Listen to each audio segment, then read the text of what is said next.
We are looking at how to pronounce the name of this car model by British car manufacturer Aston Martin, or Aston Martin, as it would be said in the US. We're going to be looking at how to say more interesting car model names as well that many mispronounce, so make sure to stay tuned and consider subscribing for more learning.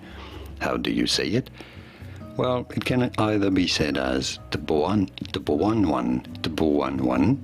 or DB11, although to be fair, most people refer to it as DB11, but I like DB11 a bit better.